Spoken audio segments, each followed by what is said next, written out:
today. Janice Hwang is Chief of the Division of Endocrinology and Metabolism at UNC Chapel Hill in the School of Medicine. Where's my notes? Sorry. She did her undergraduate at Princeton, medical school at Harvard, residency at Beth Israel Deaconess Medical Center, fellowship at Massachusetts General Hospital, and has a master's in health science from Yale.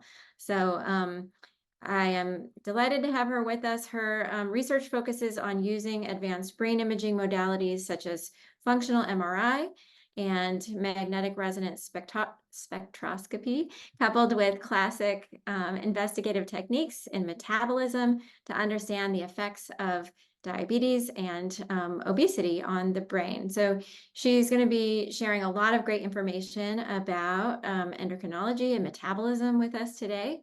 Also with us is Dr. Abbie Smith-Ryan.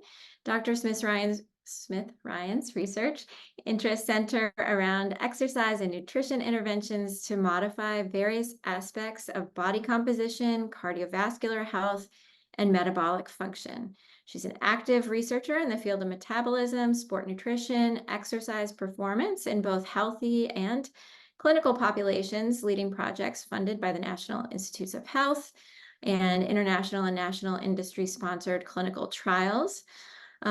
She contributes to the current body of scientific literature with over 120 peer-reviewed papers, a lot of books and chapters, and international and national presentations.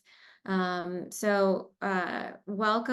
Dr. Smith-Ryan and Dr. Hwang. We're really excited to have you here with us today.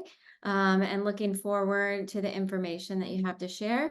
I'll help moderate and manage questions along the way. So we're going to start, as I mentioned, with some brief presentation by both of our presenters, and then you'll have lots of opportunity to ask your most important questions. And for those of you who just joined, we will stop recording for the Q&A piece, but we're going to record this part at the outset so that folks can access it later, because we've had a number of people who would like to attend our sessions and just can't make it work with their schedule, which makes sense. So, all right, I'm going to turn it over, I think, to Dr. Hwang, who's going first, right? Oh, actually, I think Dr. Smith-Ryan's going to go first. Okay, thanks. Sorry. Can you see the screen? Yes. Okay. All right. Thanks for the introduction, although I'm not sure where that bio came from, so I'm glad. But thanks for joining us with lunch, your lunch hour today. I'm really excited to be here, and I can't wait to actually learn from Janice here on all the applications of metabolism. My work is really focused on applied aspects of nutrition and exercise, and I hope that's what we can bring here today. And obviously have a very special interest in perimenopause and women across the lifespan. So I actually am not sure where this slide came from, but I will overview here. I think maybe Kate added this, which is great, but it really gives us an idea of what's happening hormonally and some key things across the menopause transition.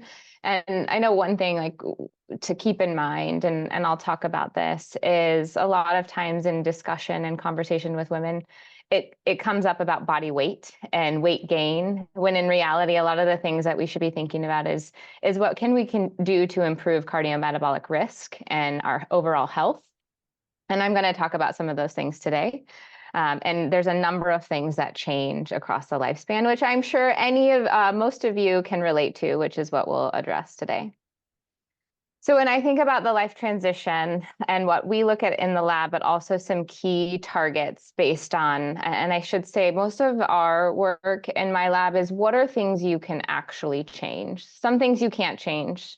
There are things that you can target or modifications of your lifestyle that may be able to help cardiometabolic risk or how we feel, fatigue, and sleep. And so some key targets to think about, well, right before perimenopause, premenopause, we have a number of cyclical hormones that you all are aware of. But I wanted to put all together some key things that change. And again, I don't think this is new information, but what and how can lifestyle impact all of these? And really to bring the onus back on how can we take control of certain things when other things are out of our control. So for instance, one of the first things that happens is a change in sleep efficiency. We're not sleeping as well or able to fall asleep as fast. But for instance, exercise is one of the best and most evidence-based ways to improve sleep. That doesn't mean it will fix everything. We have increases in anxiety across the lifespan, changes in bone mineral density, and obviously that's linked with the increased risk of osteoporosis.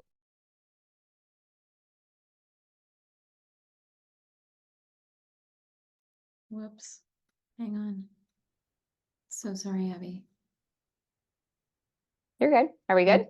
Yeah, now you're good. I accidentally muted you. That's okay. Maybe I need to change my angle here. No, I'm just kidding. So the other components here, when we think a lot of women focus on these changes in body composition or changes in, and we have an increased body fat in our abdominal region, which is directly linked to risk. So I'm going to talk a little bit about that. And then I think the one thing that most women can relate to going through perimenopause is vasomotor symptoms.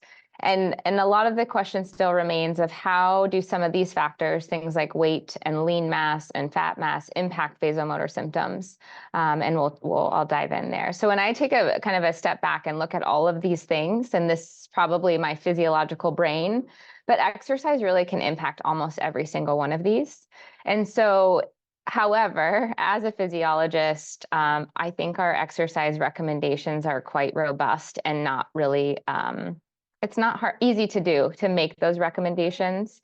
And so what are some time effective ways? And I'm not just going to talk about exercise. What are some key nutrition things that we can do to support this?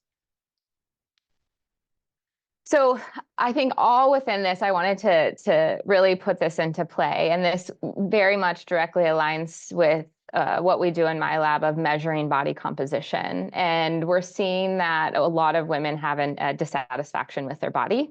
And it peaks in puberty, but even rates of eating disorders are higher now in perimenopause. And I think some of that is based on, well, one, there are actual changes that are happening that even if we keep our same nutrition and same lifestyle behaviors, our bodies aren't responding the same, which can be frustrating. I think there's also a lot of misinformation on lifestyle behaviors, particularly for women in this space. And so my hope is we can give you a couple takeaways and view our bodies different. Like there are so many things that we have in our body that we can build upon and really leverage. And it's not necessarily just about kind of how we look and body fat.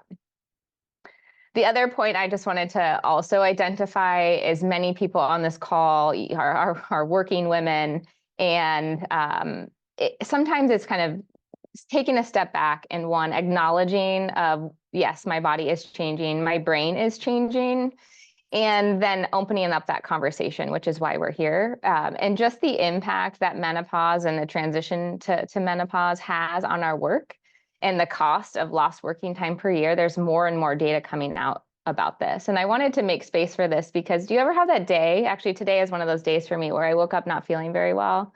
And you still just got to get it together and do the thing. And sometimes it's nice to take a step back and say like, oh, there are other things that are happening physiologically. And what are the things that we can do to really take care of ourselves, both mentally and physically? And there's a lot more than we can do that I think the media allows us to think. So one of the best, most longitudinal studies looking at changes in the body and composition was done a few years ago, but in 2019. And I wanted to present this to say there is evidence and consistent evidence to say that our bodies do change, and it really happens at the time of about perimenopause. And what we see is an increase in fat mass, which we feel a lot of times an increase in abdominal fat.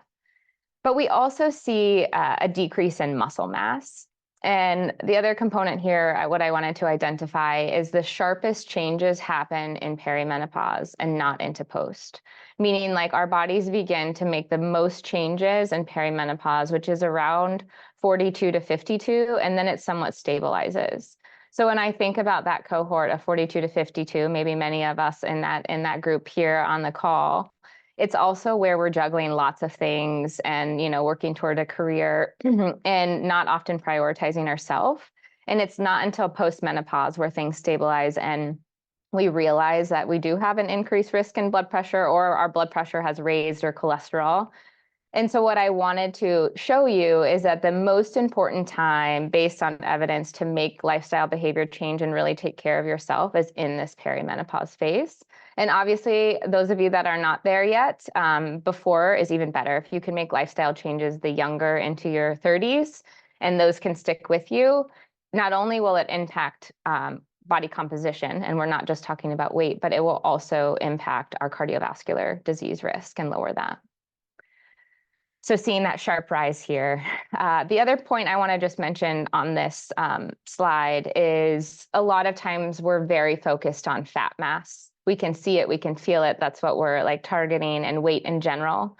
But what my work and a lot of my lab data has demonstrated is that it's more impactful to target muscle mass. Lean mass and muscle mass is directly related to health and quality of life. And we seem to have the biggest drop in this perimenopause phase. Actually, we start losing muscle in our kind of late 30s.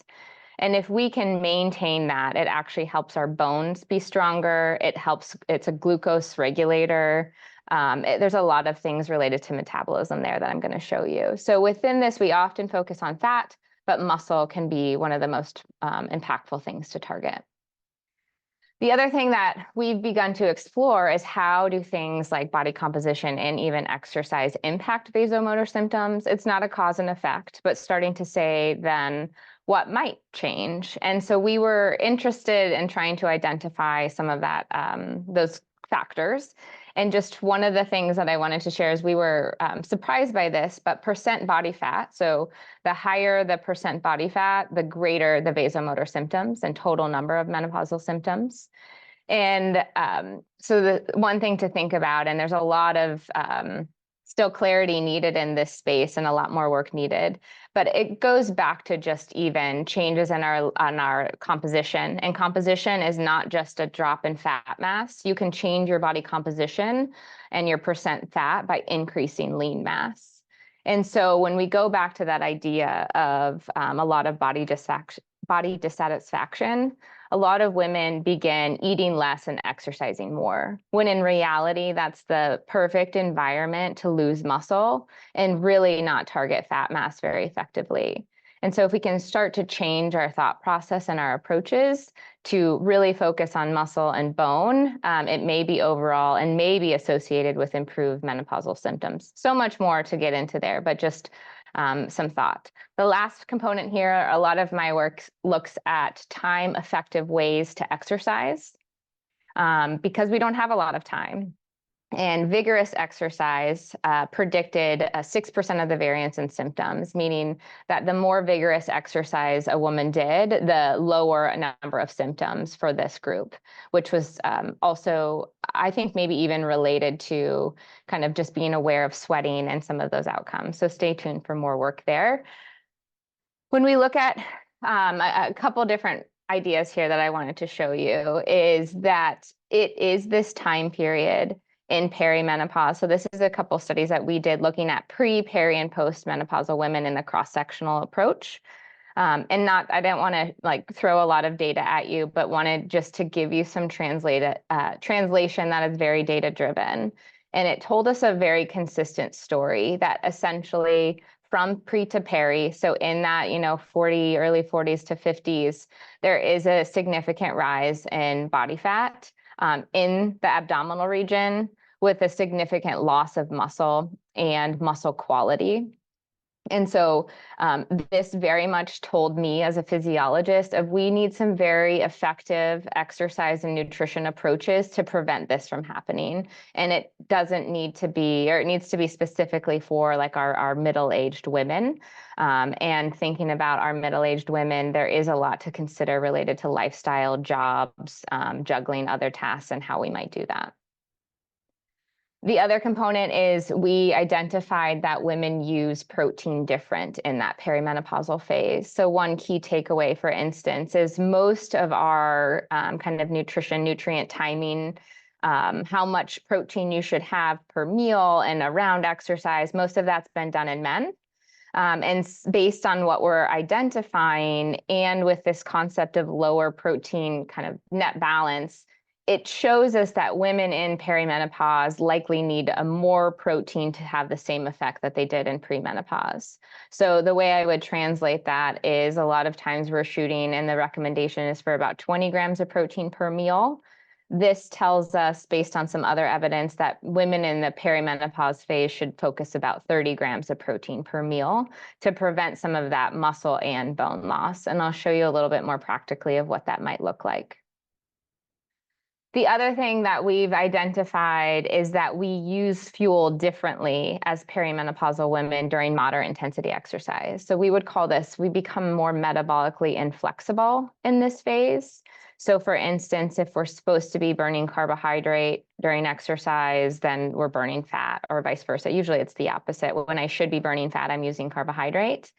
And one of the best ways to change this is nutrition. So for instance, if you exercise and you've fasted, you haven't eaten around exercise, as a perimenopausal woman, you actually won't burn fat as efficiently as you should.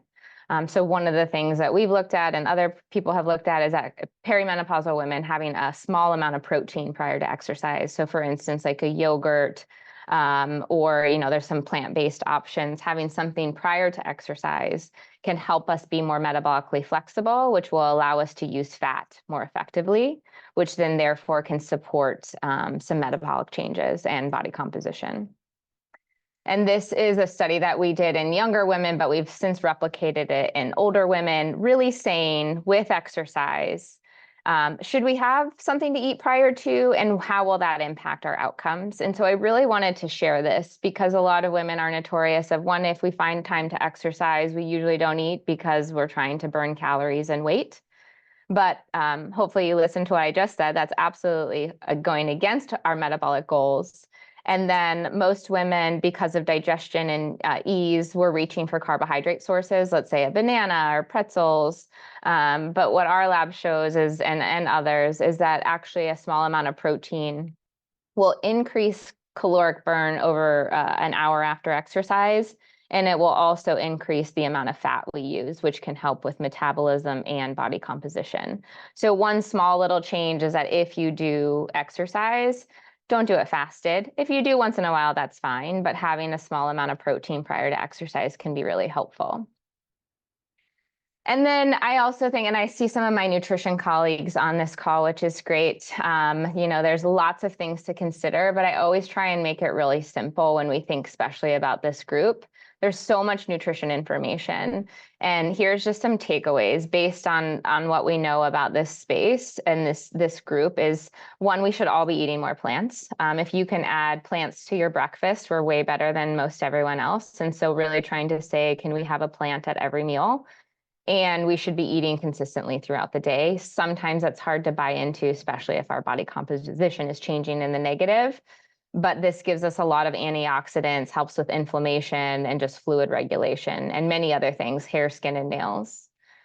Focus on a high quality protein. And I put that next because I find that protein is the hardest to get just because, one, it costs a little bit more. It takes a little bit more preparation. It's not always in a transportable way. And as I mentioned previously, we really want to shoot for about 30 grams of protein. From an animal source, that's not as hard. From a plant-based source, we have to get a bit more creative. And in reality, we should be getting both. Again, obviously, there's some approaches if you are vegetarian or for some other reasons, but mixing it so you can get a blend with your plants and your high-quality proteins from animals or other sources. And I'll show you in a moment what that might look like. Whole grains. So we know that there's an increased cholesterol, increased blood pressure rises as we transition to menopause. Whole grains, so foods high in fiber, can be really advantageous for that. And then our essential fats. So when we look at some of the brain changes and even things related to hair, skin, and nails, Essential fats have direct role in that, as well as our cardiovascular health. So things our nuts, seeds, our oils, our salmons. And then there's a couple key vitamins and minerals specifically for women that I'll mention here in a moment. I wanted to provide one study, and I know Janice is going to give us some additional great information, but a lot of times it's still like, well, what do we do? There's so many crazy diets out there. Well, don't do any of those. Let's make it simple. And I always found this study very insightful. It was done in women, and they actually were, relatively fed. There's a slight hypocaloric diet, which sometimes we need to lose weight. But ultimately, this study is showing a practical approach of just pair your protein with your carbohydrate. So for instance, hopefully you all are eating lunch right now. It's 12 o'clock and we're not skipping. But if I, for instance, have pasta for lunch, which is primarily carbohydrate, adding a protein with that. So maybe I'll add some black beans or a turkey meatball or a chicken breast, and you can do a mix of plant and animal. But then we're really shooting for a serving of carbohydrate with our protein. And a lot of the research is suggesting about a 1.5 to 1 carb to protein ratio throughout the day to help with lean mass maintenance and then targeting those improvements of body composition that I mentioned. Also greater satiety, like it helps us feel fuller longer. And so this is just one example of what it would look like over a day. I think you can do the same thing per meal. And I know personally it helps me when I sit down to make a meal, what that might look like. Whoops. Okay, so then I just wanted to give you an example of what this might look like for a day-to-day. And so breakfast, 30 to 35 grams of protein. I would say 35 if we're closer to post-menopause, especially as supporting bone and muscle. And you can just kind of see evenly spaced throughout the day.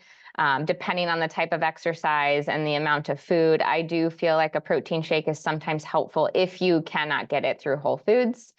And then there are a couple key dietary supplements that have been studied in this group of women. And we don't have a lot of time. Hopefully we can have some questions to get through those, but vitamin D is one of those, taking that with food. A lot of women experience increases in gastrointestinal changes and irritable bowel syndrome. So a female-specific probiotic and a strain-specific probiotic, depending on what that looks like. Magnesium, I don't know if any of you deal with like restless legs or trouble sleeping. There's growing data with the loss of magnesium or increased magnesium needs for women as we age, which can help support sleep. And then an omega-3 fatty acid, unless you eat salmon every day, it's very difficult to get this in your diet. And so those are a couple key ingredients that are at the top of my list, regardless of how many whole foods that we're eating. So then when we think about targets for this group, just to kind of summarize, of things that we can do in our day-to-day to help us improve disease risk and kind of maximize metabolism, is we should do everything we can to support the muscle. So really that means preventing muscle loss and really trying to build muscle. And I say build muscle as women, we're never going to be massive, bodybuilders, but we still want to put ourselves in a scenario where we're trying to build muscle, supports our bone, our metabolism, and injury prevention. Our bone, starting from premenopause all the way to post. We know exercise of loading the skeleton is a number one way to help increase and maintain bone as we age. Our brain, lots of brain changes, and obviously Crystal is the expert on this component, and Janice will give us some insight here too. But I think sometimes we forget the extreme mental health benefits of exercise and just the kind of the endorphins that we get. And I would also say the increase in blood flow from high quality foods, our fruits and vegetables. And then lastly, our heart health. All those nutrition things that I mentioned will support heart health. And so will exercise. We know that cardiovascular disease and mortality is directly related to something we call VO2 max or fitness level. And we can impact that. And we can impact it on the short term. Even if you've never exercised or you've taken a break, we can always go back to increase VO2 max. And most of that's going to come from more of our high intensity work or kind of our aerobic work, not necessarily like our low intensity walking, which is also really great for our mental health. So then I'm going to just wrap up so Janice can take over. But what I wanted to just share is a little insight on our work on high intensity interval training. There's lots of, I think at this point in time, most people know what high intensity interval training is. Sometimes it's called, it's called so many different things. And really, it's just a short bout of high work and a rest. And that can look like 20 seconds. It can look like 3 minutes, and then a rest period. But what I wanted to share is that this is a really time-effective way to exercise, and it targets all those things I mentioned. It dramatically improves cardiovascular health, metabolism, glucose regulation, and muscle. And one of the protocols we look at a lot is 10 times 1 minute hard, 1 minute easy. So essentially, you are exercising for 10 minutes with 10 minutes of rest. It takes 20 minutes. And so personally, as a busy mom with 2 kids, when the days I feel like I don't have time to exercise, we all have 20 minutes. You also shouldn't do HIIT every day. So a couple times a week, finding 20 minutes for yourself can have a definite impact on your current and future health and body composition. I'm going to just go through this. I just summarized that. And then lastly, I find one of the other key components of perimenopause that is cross-sectional are these cognitive and brain changes. And there's growing data that shows that high-intensity exercise actually can improve cognitive function. And what I like to think about, it targets that brain fog. So here's just another motivating factor of when you're sitting at your computer and your brain is no longer working, go take 20 minutes and get a little sweaty, or even take 10. Finding time for yourself now in this perimenopause phase can have an impact on your overall health and your brain. So from there, I'll hand it off to Janice. Great, wonderful. Thank you so much. And Abbie, that was fantastic. I agree with everything that you said. It's such important information.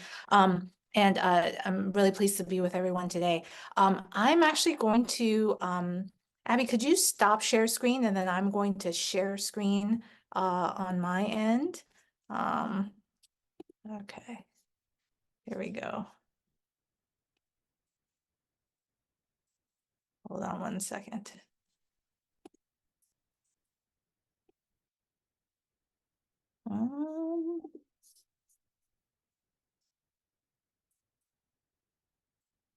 Okay, can you all see this now? Okay, perfect. All right.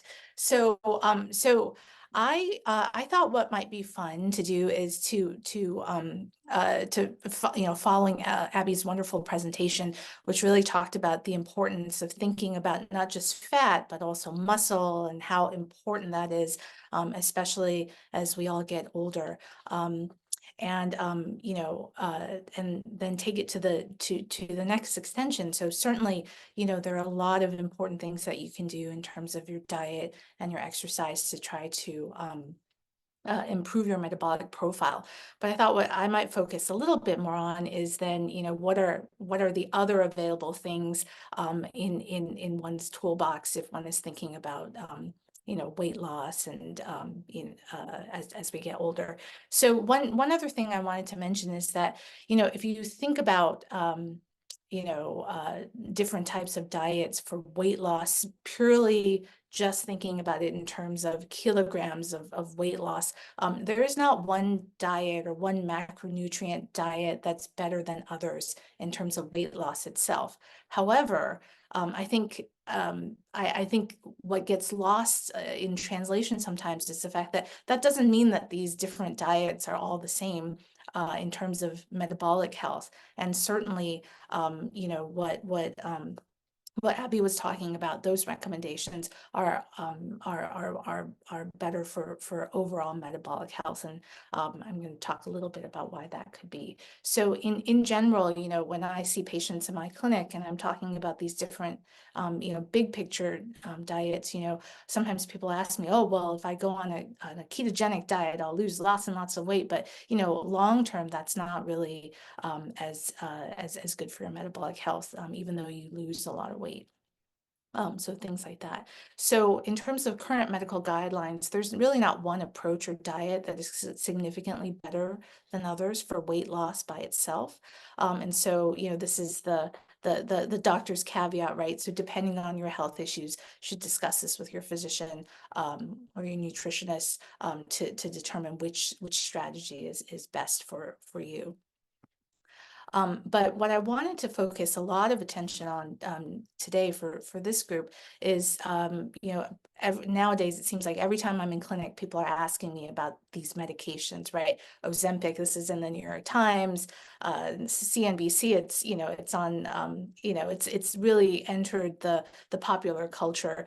It seems like every day there's a new there's a new article about, how these new weight loss medications have really changed how we treat diabetes and obesity. And it is really an exciting time. There's so much research going on right now in terms of, how effective these medications are, and, not just for weight loss, but also metabolic health, cardiovascular health, and now even, some discussion about whether or not these they work in the brain for substance abuse disorders and things like that. So there's a lot of excitement and questions about it. So what I thought I would do is spend some time and kind of just give everyone an update on this, and then we can have questions about it. So first of all, how do these medications, you may have heard Ozempic, Wegovy, Mounjaro, how do these medications work? So it's complicated. There was supposed to be an animation that got lost, but behind this big red sign that says it's complicated, there is a picture of a brain, there's a picture of a gut, there's a picture of pancreas, there's all sorts of stuff.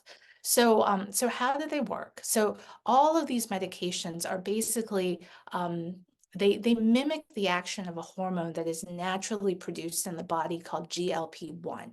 And it's actually called an incretin hormone because what happens is these this hormone GLP-1 is secreted when you eat food, and food goes through your digestive tract and gets secreted into the circulation, where it works in several different places. But the two main places that it works is, one, it works in the pancreas.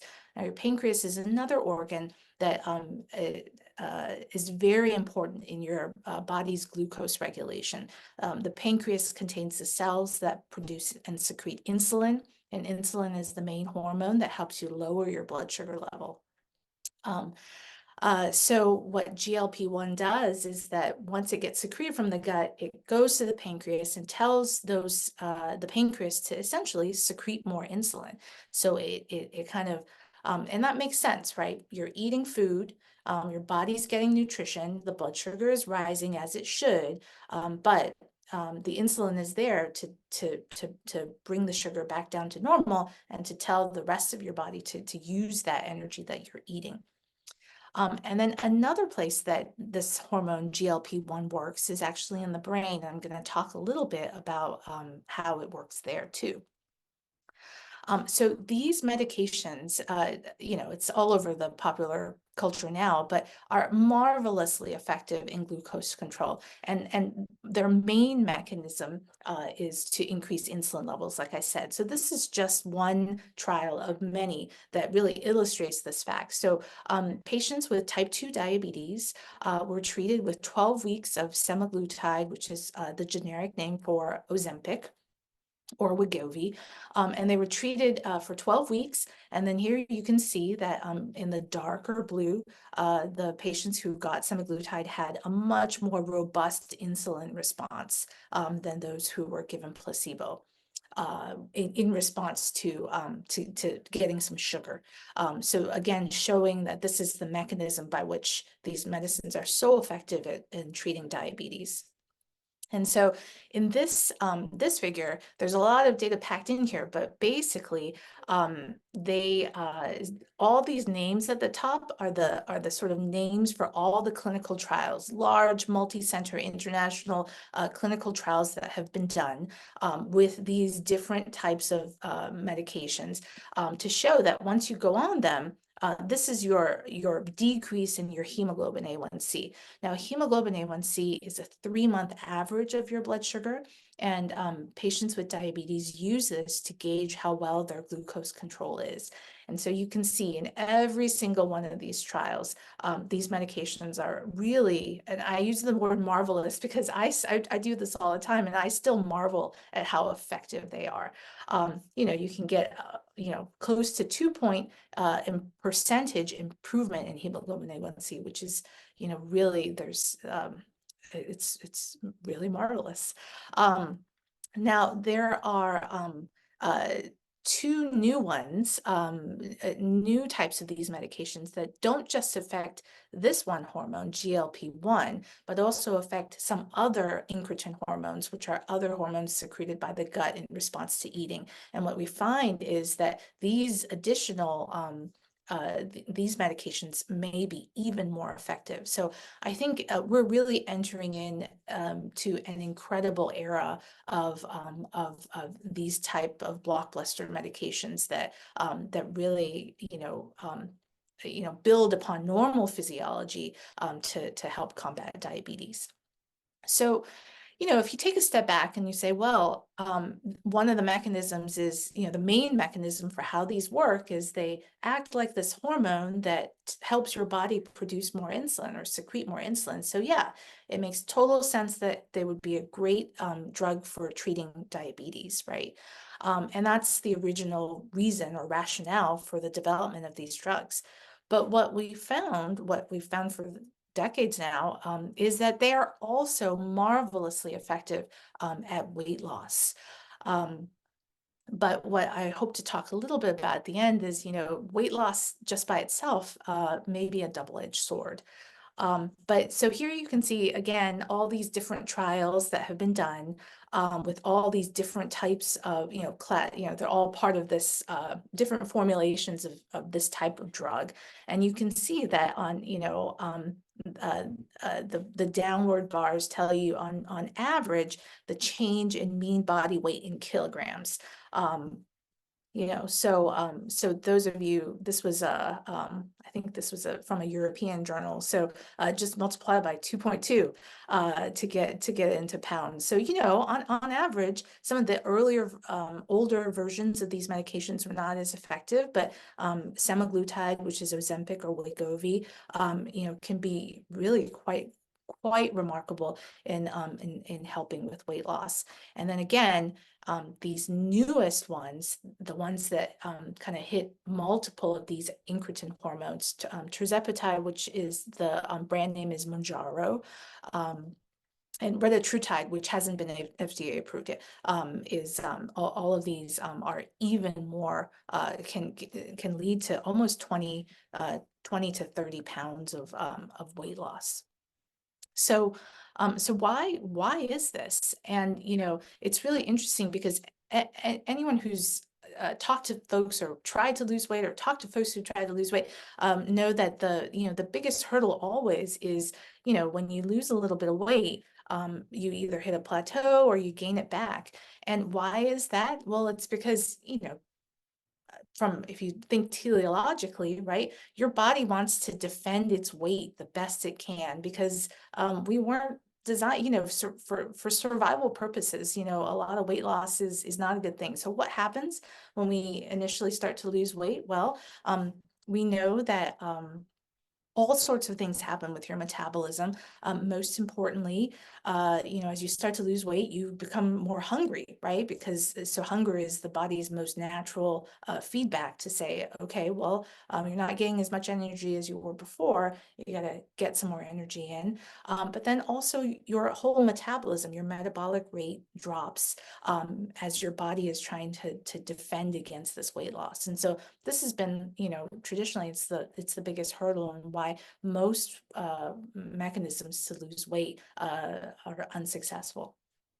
However, bariatric surgery has been shown to lead to sustained weight, and it's looking like this class of medication, these GLP-1 mimicking drugs are starting to look like as effective as bariatric surgery. And what's really interesting is that one of the reasons why bariatric surgery is so effective has always been thought because it actually changes your body's natural secretion of these hormones. So it kind of makes sense that these would be so effective. So, but I just told you that there's all these compensatory mechanisms for when when your weight is dropping, your body's trying to defend against it. So, why is that, and how are these medications so much more effective, and why did they not fall prey to that?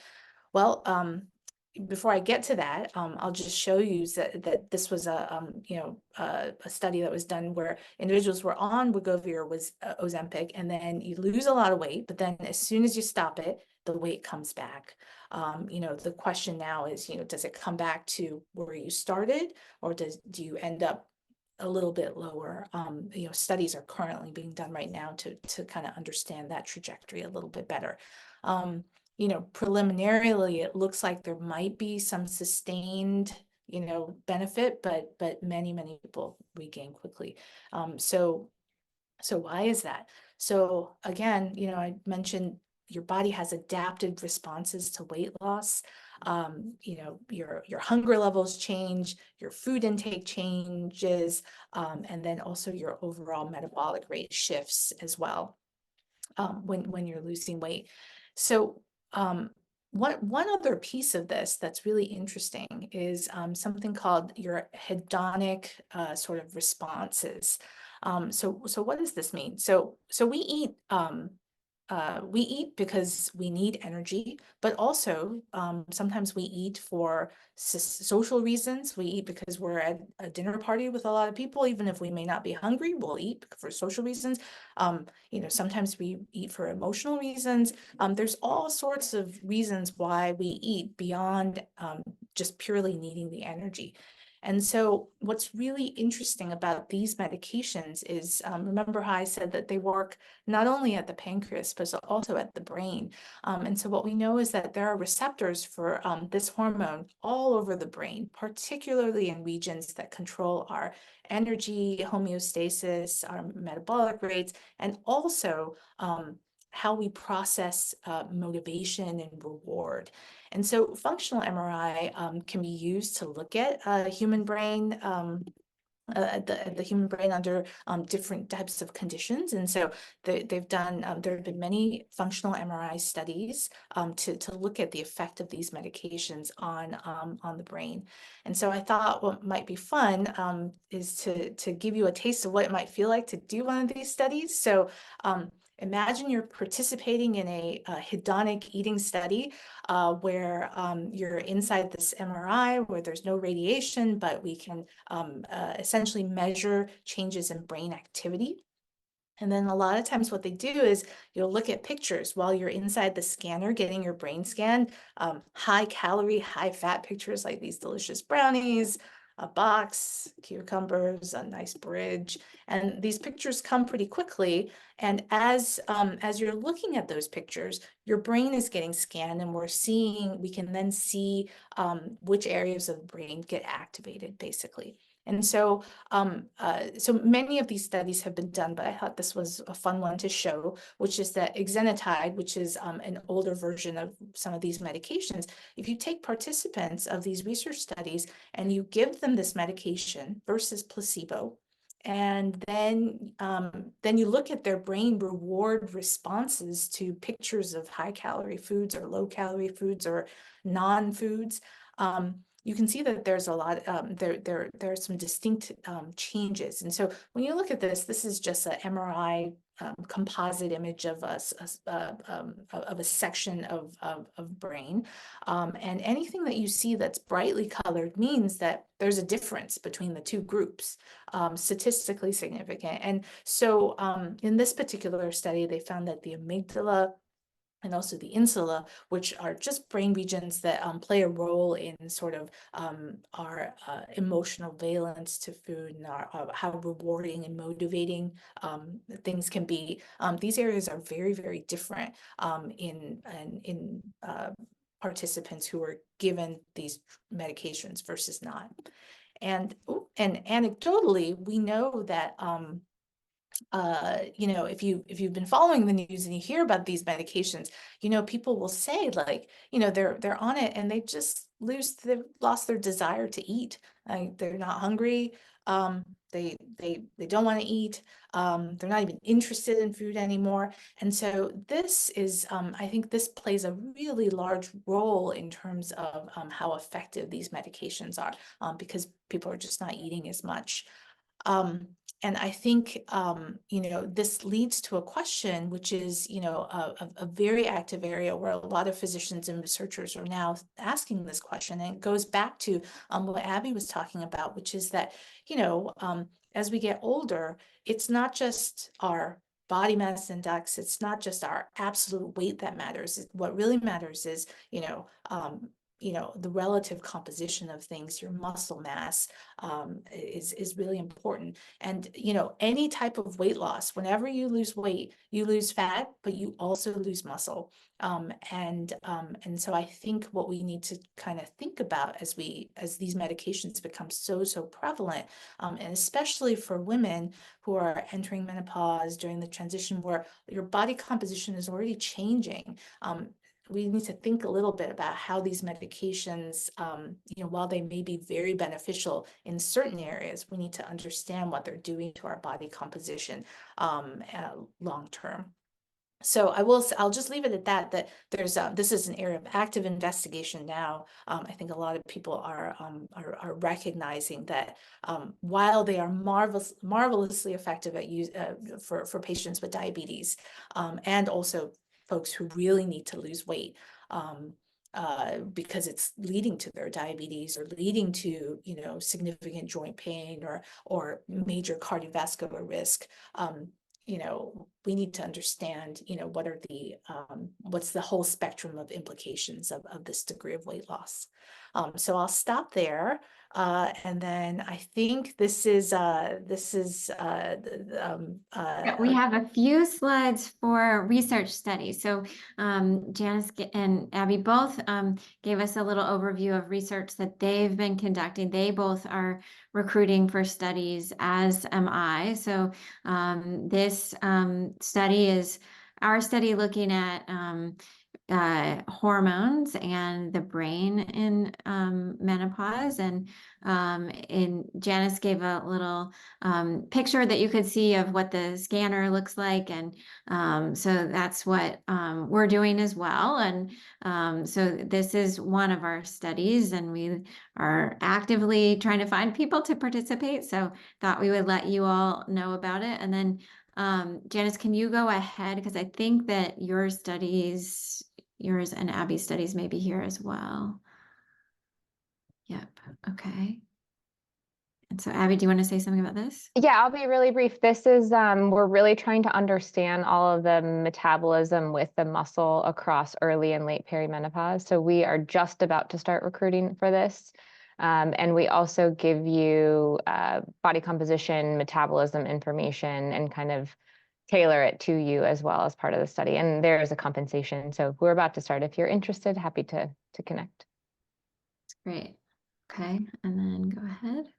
Oh, the last one. So this is just to say that so UNC has been the site of many of these clinical trials to look at these GLP-1 mimicking medications. And so we have in the endocrine division at UNC, we actually have a very robust research unit with a lot of investigators doing a lot of these types of studies, many of these national clinical trials that you may read about. We are either one of the sites or one of the leading sites for. And so if you're interested in any of these sort of diabetes or obesity related trials, you can scan that QR code. We always have a lot of trials who are looking for participants. So just putting that out there. Great, thank you.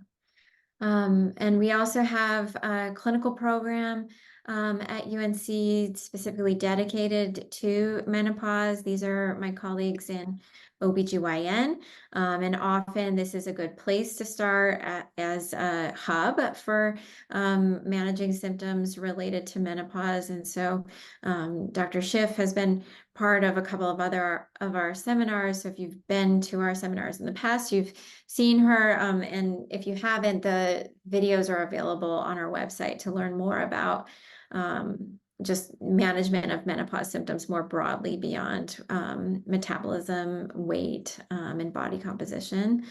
And then go ahead. I don't know if there are additional slides. Go ahead. Thanks.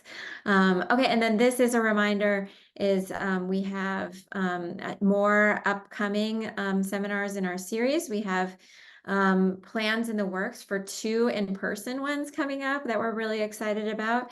And so we'll be advertising those soon. And then this next one in April will be again on Zoom, and we're going to be talking about cognition and brain health.